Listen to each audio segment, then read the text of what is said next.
اور بیعت نہیں کی، ان کا بنیادی مطالبہ ہی یہ تھا کہ جب تک آپ قاتلین عثمان کو نہیں پکڑتے ہم تب تک آپ کے ہاتھ پہ بیعت نہیں کریں گے۔ اسی اثناء میں،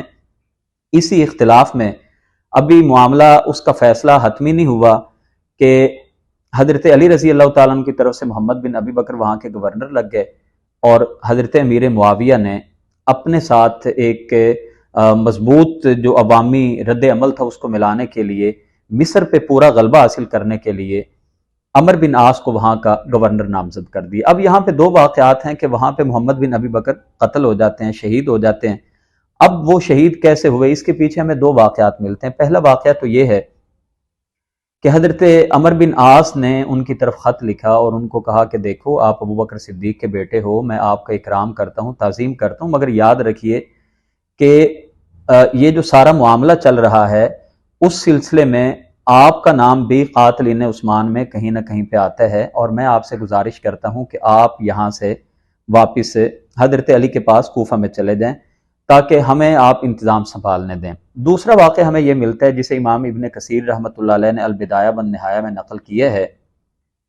کہ امیر معاویہ رضی اللہ تعالیٰ عنہ نے خط لکھا محمد بن ابی بکر کو، اور محمد بن ابی بکر کو خط میں انہوں نے واضح انداز میں دھمکی دی، اور انہوں نے کہا کہ دیکھو ہم تمہیں بھی پکڑ کے تم سے بھی قصاص لیں گے، کیونکہ قاتلین عثمان میں تم ملوث تھے، تم شامل تھے۔ اب یہاں پہ یہ تو بتایا جاتا ہے کہ محمد بن ابی بکر کو مار دیا گیا، قتل کیا گیا، مگر ایک دوسرا پہلو نہیں بتایا جاتا کہ حضرت عثمان غنی رضی اللہ تعالیٰ عنہ پر جو حملہ کرنے والے بلوائی تھے ان بلوائیوں میں محمد بن ابی بکر بھی شامل تھے۔ تاہم روایات یہ بتاتی ہیں کہ جب ان کی شہادت ہوئی اس وقت محمد بن ابی بکر نہیں تھے۔ محمد بن ابی بکر جب گئے اور حضرت عثمان غنی کی داڑھی کو پکڑا تو حضرت عثمان غنی رضی اللہ تعالیٰ عنہ نے محمد کو دیکھ کے کہا کہ اگر تمہارے باپ ہوتے یعنی ابو بکر صدیق تو تمہاری اس حرکت کو دیکھ کے وہ بالکل خوش نہ ہوتے۔ یہ بات سن کے محمد بن ابی بکر نے چھوڑ دیا، اور وہ جو اخیر میں شہادت ان کی ہوئی، جو حملہ کیا بلوائیوں نے اور جس میں وہ شہید ہو گئے، وہ اس میں شامل نہیں تھے۔ مگر یہ جو سارا فتنہ پھیلا اور جس انداز میں مدینہ پہ کنٹرول حاصل کیا گیا، اس میں محمد بن ابی بکر شامل تھے، اور ابتدائی جو ان کے گھر پہ حملہ تھا اس میں بھی محمد بن ابی بکر شامل تھے۔ تو امیر معاویہ رضی اللہ تعالیٰ عنہ نے کہا کہ میں تمہیں قصاص میں قتل کراؤں گا۔ اب یہ ایک بڑی وجہ بتائی جاتی ہے کہ جس وجہ سے محمد بن ابی بکر کو قتل کرا دیا گیا۔ باقی جو واقعات ہمیں ملتے ہیں، جو انجینئر محمد علی مرزا صاحب نے رتب و یابس کی ہے کہ ان کی جو لاش تھی اسے وہ کسیٹا گیا اور اسے جو ہے نا وہ کھال کے اندر بند کیا گیا اور ظلم زیادتی کی گئی، ایسی کوئی بھی روایت ہمیں کسی صحیح تاریخی جو کتاب ہے اس سے نہیں ملتی۔ البتہ یہ ضرور ہے کہ ان کی شہادت ہو گئی، اور بعض نے نام یہ لکھا ہے کہ عمر بن عاص کے پاس ان کو پیش کیا گیا اور ان کو قتل کرایا گیا، اور بعض نے کہا ہے کہ معاویہ بن خدیج جو تھے وہ بھی صحابی تھے، ان کے حکم سے ان کو قتل کیا گیا۔ یہ تین بڑی بڑی باتیں ہیں جو حضرت عمر بن عاص کے بارے میں کہی جاتی ہیں، یعنی ایک تو حضرت امیر معاویہ کے ساتھ وہ جنگ صفین میں شامل ہوئے، حضرت علی کے موقف کے خلاف ان کا موقف تھا، دوسری جو بات ہے وہ مسئلہ تحکیم ہے، اور تیسری بات محمد بن ابی بکر کا قتل ہے۔ کہ یہ تین بڑی بڑی باتیں ہیں جو ناقدین ہیں، جو معترضین ہیں، وہ یہ کہتے ہیں کہ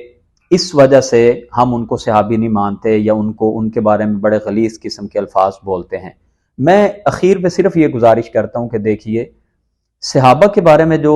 قرآن پاک میں اللہ تعالیٰ نے فرما دیا ہے، ادی لا یستوی منکم من انفق من قبل الفتح وقاتل اولئک اعظم درجۃ من الذین انفقوا من بعد وقاتلوا وکلا وعد اللہ الحسنى۔ اللہ تعالیٰ نے اس آیت مبارکہ میں یہ اعلان کیا کہ جو فتح مکہ سے پہلے اور جو فتح مکہ کے بعد ایمان لائے ہیں وہ ایمان میں برابر نہیں ہیں، وہ کبھی بھی برابر نہیں ہو سکتے۔ جو پہلے ایمان والے ہیں ان کا مرتبہ خیرات کرنے میں بھی اور جنگیں لڑنے میں بھی بڑا ہے، مگر بعد میں اللہ تعالیٰ نے فرمایا وَكُلًّا وَعَدَ اللَّهُ الْحُسْنَى، اللہ نے تمام میرے ساتھیوں سے جس کو رویت حاصل ہوئی، جس کو صحابیت کا درجہ مل گیا، اللہ نے سب سے خیر کا، جنت کا وعدہ کیا ہے۔ ایک تو یہ بات ہے، اور صحابہ کرام جو ہیں یہ تاریخی ہستیاں نہیں ہیں، ہماری تاریخی روایات میں بہت زیادہ چیزیں گڑمڑ کی گئی ہیں، خلط ملط کی گئی ہیں، رتب و یابس کیا گیا ہے۔ تو صحابہ جو سارے کے سارے ہیں یہ قرآنی ہستی ہیں، ان پر نفاق کا فتویٰ جڑنا، ان کے بارے میں نعوذ باللہ کفریہ باتیں کر دینا اور ان کو گالم گلوچ کرنا، یہ ہمارے ایمان کے منافی ہے۔ اب وہ ان کا جو بھی معاملہ تھا اس کے بیک پہ جو بھی حکمتیں تھیں،